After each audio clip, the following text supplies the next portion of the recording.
प्रिय भाई और बहनों, गुड मॉर्निंग, सुप्रभात। आज हम सुबह के डिवोशन में पढ़ेंगे मत्ती की किताब से और 8 अध्याय, मत्ती की किताब 8 अध्याय वचन 23 से आगे पढ़ेंगे। यहाँ पर इस प्रकार लिखा है कि जब वो नाव पर चढ़ा तो उसके चेले उसके पीछे हो लिए। वचन कहता है कि जब यीशु मसीह नाव पर चढ़े तो उनके चेले उनके पीछे हो लिए। और देखो, झील में एक ऐसा बड़ा तूफान उठा कि नाव लहरों से ढकने लगी और वो सो रहा था। वचन क्या कहता है कि देखो, झील में एक ऐसा तूफान उठा कि नाव लहरों से ढकने लगी और वो सो रहा था। तब चेलों ने पास आकर उसे जगाया और कहा, हे प्रभु, हमें बचा, हम नष्ट हुए जाते हैं। उसने उनसे कहा, हे अल्पविश्वासियों, क्यों डरते हो? तब उसने उठकर आंधी और पानी को डांटा और सब शांत हो गया। वचन यहां पर कह रहा कि उसने आंधी और पानी को डांटा, आंधी और पानी को डांटा, और क्या कहता है कि सब शांत हो गया। और वे अचंभा करके कहने लगे कि ये कैसा मनुष्य है कि आंधी और पानी भी उसकी आज्ञा मानते हैं। तो ये खास बात है, कुछ अलग है यीशु मसीह को जो दूसरों से अलग करता है।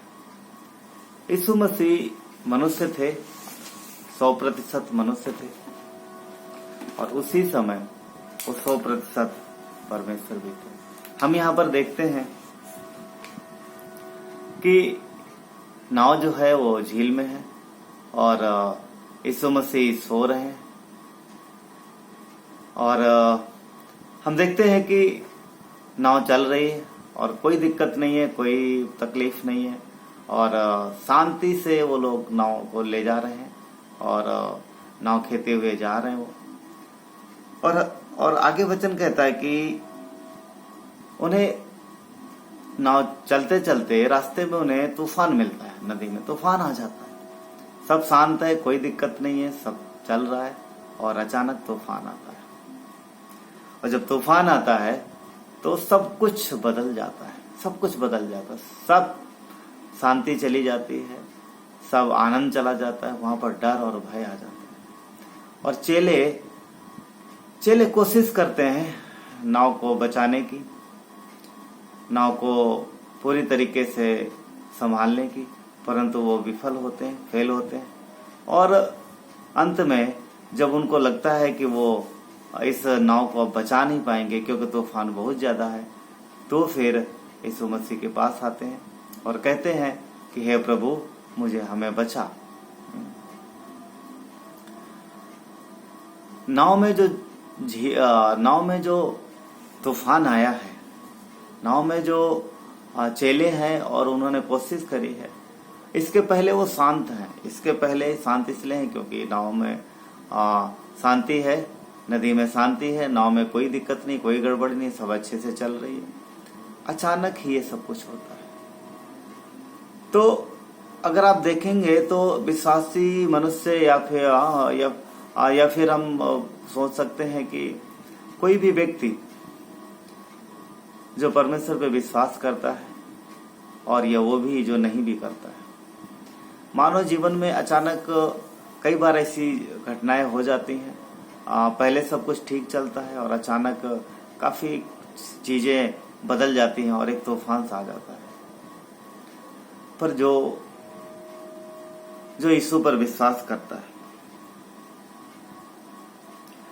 जो यीशु पर विश्वास करता है, जो यीशु का है, उसे डरने की जरूरत नहीं है। यहाँ पर हम देखते हैं कि यहाँ वो नाव है जो चेलों की नाव है और उस नाव में मसीह है। यदि हम यीशु पर विश्वास करते हैं और यदि हमारे और आपके जीवन में, क्योंकि अगर कोई तूफान आता है जीवन में, तो तूफान जब आता है तो वो तकलीफ पैदा करता है, वो डर लेके आता है, वो अशांति लेके आता है। और यहाँ पर वही हो रहा है। पर यहाँ पर सबसे एक अच्छी बात यह है कि नाव में मसीह है, नाव में यीशु है।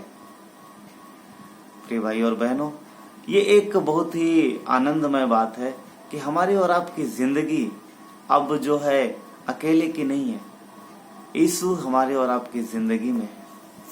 तूफान आ सकता है, क्योंकि प्रभु यीशु ने कहा है कि जिसने चट्टान पर घर बनाया और जिसने रेत पर घर बनाया, दोनों घरों में आंधी और तूफान आते हैं और दोनों घरों की नींव पर लहरें लगती हैं, पर वो बचा रहता है जिसने चट्टान पर बनाया।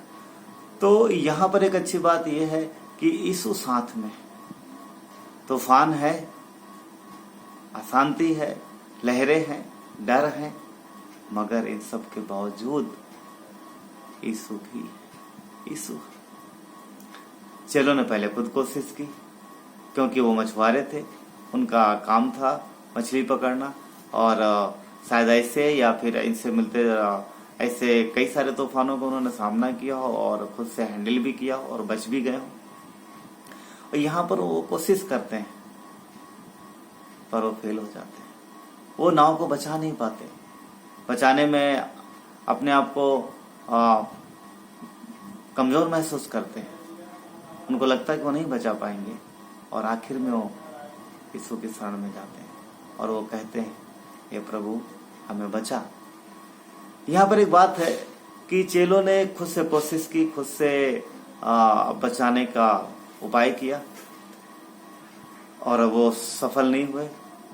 तो एक बात यह है कि मनुष्य के जीवन में जब विश्वासी के जीवन में जब तूफान आता है, जब तकलीफ और परेशानी आती है, तो उस समय उसे खुद पर भरोसा ना करके और खुद की सामर्थ्य और खुद के टैलेंट पे भरोसा ना करके उसे परमेश्वर की शरण में जाना चाहिए।